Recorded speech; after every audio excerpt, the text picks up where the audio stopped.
E os discípulos olharam e gritaram, de medo: é um fantasma.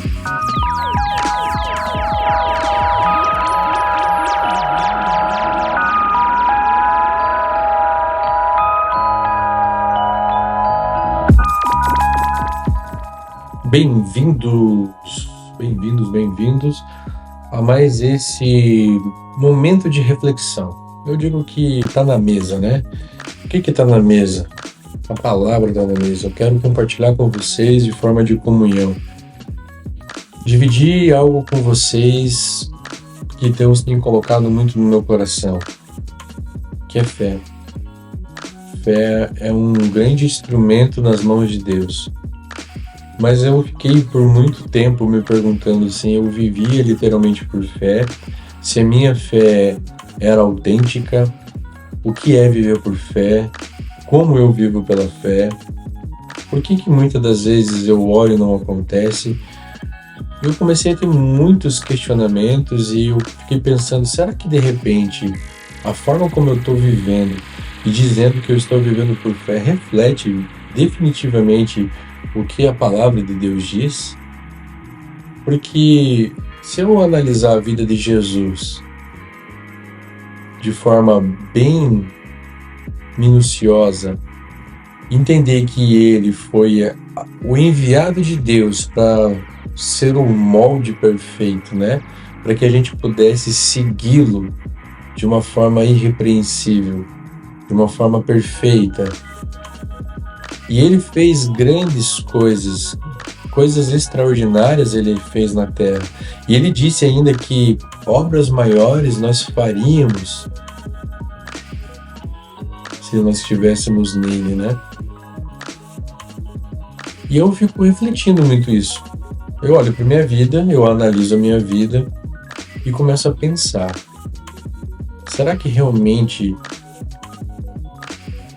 o que eu tenho vivido tem refletido a glória de Deus? Será que o que eu tenho vivido tem refletido a presença de Jesus? E eu quero dizer uma coisa assim, que é uma linha muito tênue, tá? É uma linha muito fina. Eu costumava dizer antigamente que é apenas um segundo de divisória que nos separa entre o extraordinário e o ordinário, ou entre o extraordinário e o comum. Um segundo apenas. Se a gente analisar aquele momento no barco onde os discípulos estavam atravessando e Jesus foi de encontro a eles, andando por sobre as águas, a Bíblia descreve que eles enfrentaram ali ventos muito fortes, que as ondas estavam assolando o barco estava quase arrebentando naquele momento. E os discípulos estavam apavorados, porque eles estavam cercados de problemas, eles estavam cercados ali das coisas do mundo, as coisas que normalmente nos rodeiam, nossas preocupações, os medos, o medo da morte, o medo de não conseguir, o medo de ter falta. E Jesus veio andando sobre as águas e os discípulos olharam e gritaram, de medo: é um fantasma. Uau! Eu fico imaginando assim, aqueles que andavam em comunhão com Cristo, aqueles que tinham privilégio de ouvir Ele, os seus ensinamentos. Eu fico imaginando a sua voz deve ser suave, deve ser algo que penetra em nosso coração, e eles estavam o tempo todo com Ele. Mas de alguma forma, quando eles viram Jesus andando sobre as águas, eles viram um fantasma. E não viram o Cristo, não viram Jesus andando para trazer solução, salvação naquele momento. Mas para pensar, vou me colocar no lugar dos discípulos então. Ali devia ter o quê? Muita onda, muito vento, muita chuva provavelmente, escuro de noite, possivelmente teria nevoeiro, não sei, eu estou entrando na história. Então dificultou a vista deles. Provavelmente eles, como pescadores, deveriam ter diversas outras histórias, contos, fábulas e etc. que faziam com que eles acreditassem nisso. Ok, isso pode ser um ponto de vista. Mas o mais interessante também que quando a gente volta lá para o Velho Testamento, quando os 3 amigos foram para ser lançados na fornalha de fogo porque não se curvaram ao rei, a Bíblia descreve que foi colocado uma temperatura 7 vezes mais, se eu não me engano. Algo assim terrível.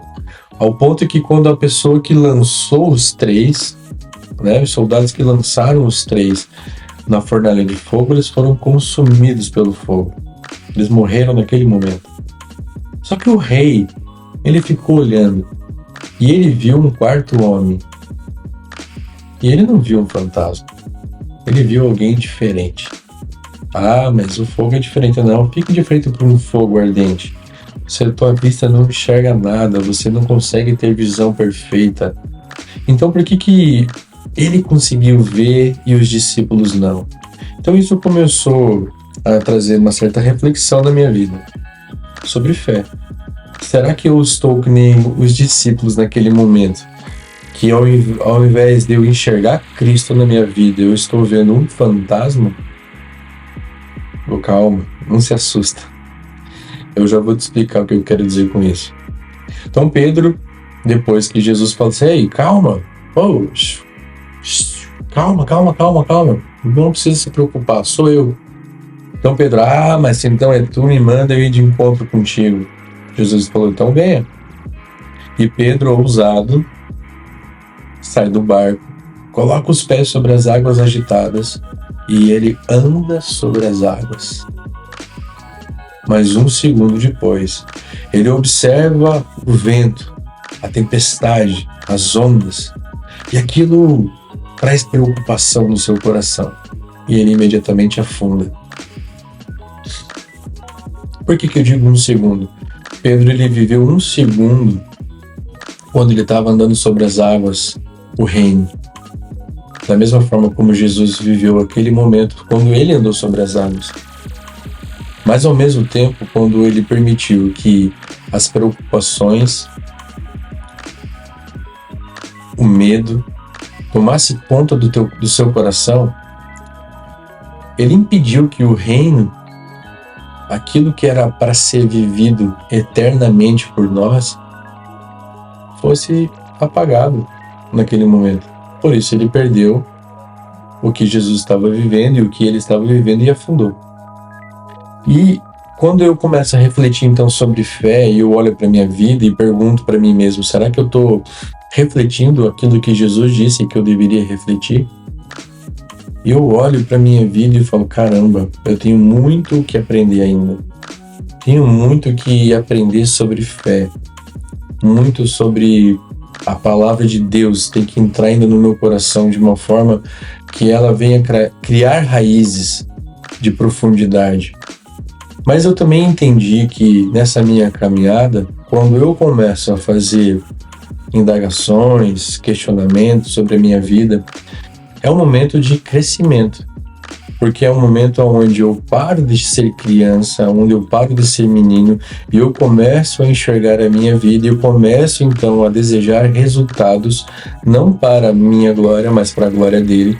E eu começo a fazer uma análise de como eu tenho vivido a minha vida diante dele. E aí eu percebo que esses questionamentos sobre a minha própria vida me levam a uma maturidade maior. E, cara, é impressionante, porque às vezes no momento, quando eu tô orando, tô questionando, eu não consigo ver resultado. E a ansiedade quer tomar conta, sabe? O medo quer tomar conta do meu coração e aquilo começa a apertar meu coração e Aí parece que eu tô vivendo aquela montanha russa, oscilando entre emoções e sentimentos. Mas quando eu prevaleço naquilo que é mais alto, naquilo que é perfeito, que é Cristo. E aí quando eu estou, depois de alguns meses ou semanas, eu faço uma reflexão novamente das coisas que se passaram, eu percebo quanto aquelas primeiras perguntas do passado que eu tive a ousadia de me questionar diante de Deus, ousadia de querer perguntar, de querer viver uma vida de intimidade, começam a criar uma outra atmosfera, começa a criar uma outra forma de enxergar as coisas. Sim, realmente, bem na hora que eu tô gravando, tem uma mosca, que nem diz o meu tio, mosca chata. Bem isso.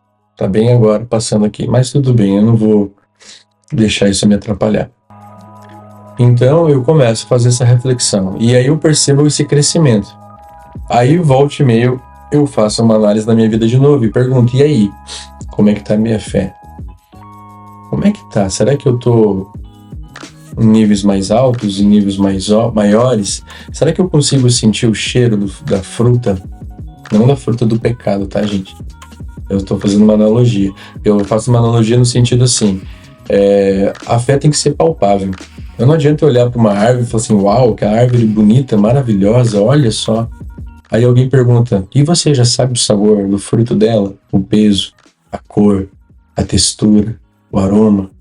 Não, ainda não provei. Então, eu todos os dias eu faço essa reflexão. Qual é o sabor? Qual é o peso? Qual é o gosto? O que eu estou gerando? E aí, o que eu quero dizer com relação ao fantasma, tá? É uma analogia ali. É que quando eu finjo ou penso que estou vivendo uma fé, porque eu estou indo na igreja, porque eu tenho comunhão com os irmãos, ou porque eu participo de um grupo familiar, uma célula, ou como você chama, ou porque ergo minhas mãos no louvor, canto um louvor. Então eu penso que de repente, dessa forma eu estou vivendo em fé. Quando volta e meia, ocasionalmente eu leio a Bíblia, oro, ou até às vezes mais regularmente, mas eu não questiono, não sondo o motivo ou a motivação de tudo isso. Teve um tempo atrás, quando eu vi a história do George Miller, que eu não lembro agora exatamente o número, mas ele tinha, se eu não me engano, ele leu só a Bíblia, ele leu uma quantidade de vezes assim surpreendente. E aquilo acendeu no meu coração e um desejo de querer realmente falar, cara, eu preciso disso pra minha vida. Aí teve um ano então que eu li a Bíblia inteira 2 vezes, em um ano. Falei, caramba! E aí na minha cabeça, né, com mente analítica, eu falei, cara, se eu ler a Bíblia 2 vezes por ano, e se eu me esforçar e conseguir trazer 3 vezes por ano, porque é possível, e então eu vou fazer isso, e em tantos anos eu vou chegar no nível do George Miller, eu vou fazer aquilo e tal. Só que eu não estava percebendo que a minha motivação não era conhecer Deus, era números, era a quantidade de vezes que eu ia ler a Bíblia para dizer para os outros o quantas vezes eu li a Bíblia. Então, essa análise é importante para nossas vidas. E a gente tem que ser sincero, porque Deus, ele sonda o nosso coração. Ele sabe exatamente o que passa dentro de nós. Não adianta eu fingir. Eu posso fingir para os outros, mas para Deus eu não consigo fingir, de jeito nenhum. Ele conhece a minha natureza, ele conhece o meu coração. Eu estou nele antes da fundação do mundo, então ele me conhece melhor do que eu mesmo. E aí essa fé fingida que eu falo, ou eu vivo por fé, ou eu finjo que tenho fé.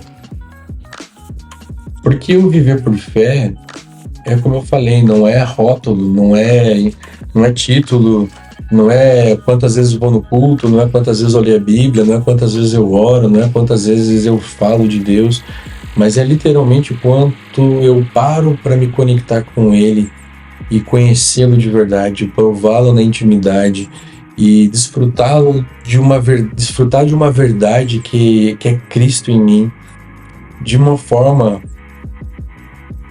que esse aroma suave, que nem Efésios 5:2 diz, né, que Cristo é um aroma suave, um cheiro suave diante dos olhos de Deus. Então eu entendi que quando lá no Antigo Testamento o sacerdote vinha e queimava um cordeiro com um holocausto para Deus, e aquele aroma suave subia, e Deus sentia aquele aroma, então ele aceitava o sacrifício.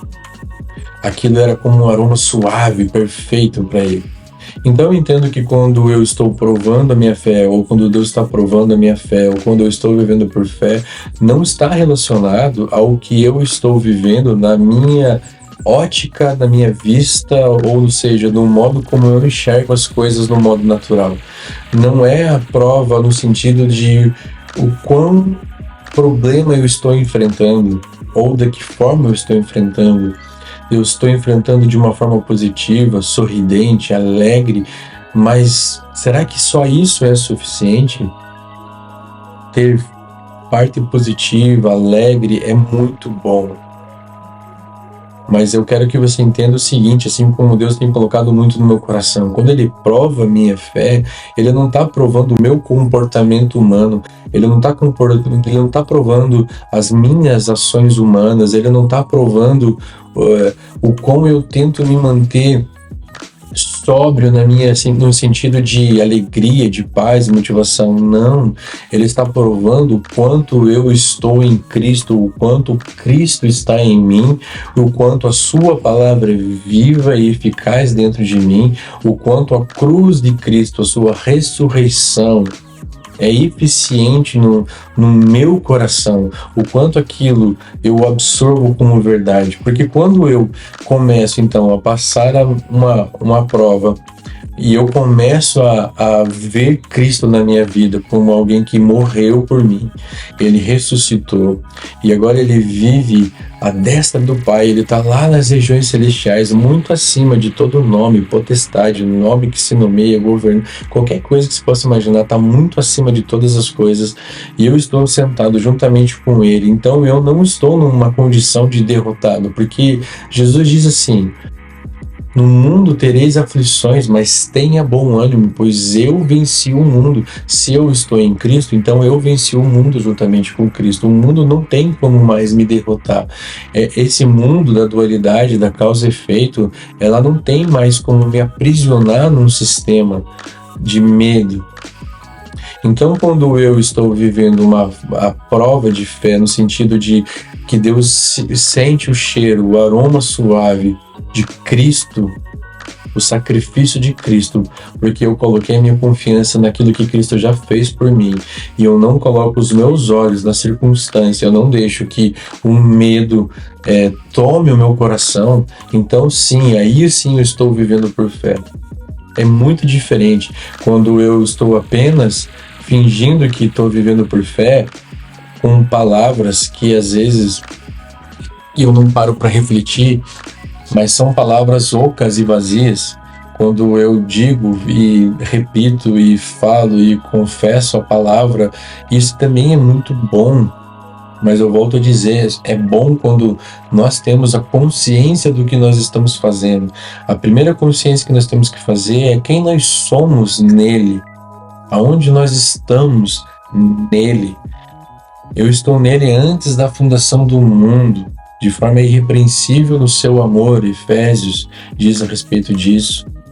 Então, quando eu me coloco nessa condição de estar nele, de uma forma sendo que a Bíblia diz que eu sou um espírito, possuo uma alma e habito num corpo, e eu só consigo agradar a Deus porque quando os verdadeiros adoradores o adorarão em espírito e em verdade, ou seja, quando eu estou em espírito em Cristo, porque Cristo é verdade, nesse momento sim, então eu estou adorando a Deus.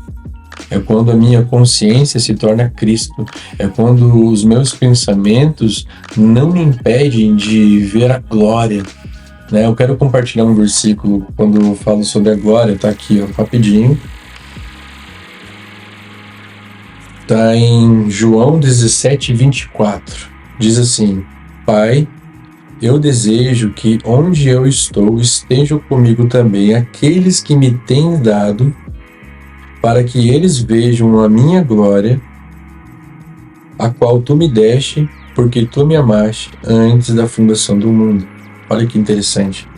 Jesus aqui nesse versículo fala muita coisa maravilhosa, assim. Esse versículo para mim tem sido uma chave assim, extraordinária para relacionamento com ele, porque ele diz assim: Pai, o meu desejo é que aonde eu estou neste momento. Quando você vai estudar profundidade na palavra estou, você vai perceber que ele fala sobre o momento presente, aonde eu estou neste momento presente. Então, aonde eu estou agora, neste momento presente, o meu desejo é que aqueles que tu me deste antes da fundação do mundo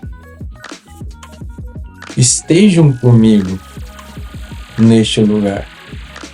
Olha que interessante. Se eu então achar que viver por fé é eu confessar Cristo, ir na igreja, erguer a minha mão, cantar um louvor, ler uma palavra, fazer um devocional, ter um tempo de comunhão é suficiente, eu estou muito equivocado. Porque ele diz que aqueles que tu me deste estejam comigo aonde eu estou agora, neste mesmo lugar. Então, o desejo de Jesus é que nós, depois de entregarmos a nossa vida a Ele, de confessarmos a Jesus como nosso Senhor e Salvador, a gente busca um relacionamento de intimidade, de lembrar aonde nós estamos, porque em Efésios 1:4 diz ali que nós estamos nele, fomos escolhidos nele antes da fundação do mundo de forma irrepreensível no seu amor.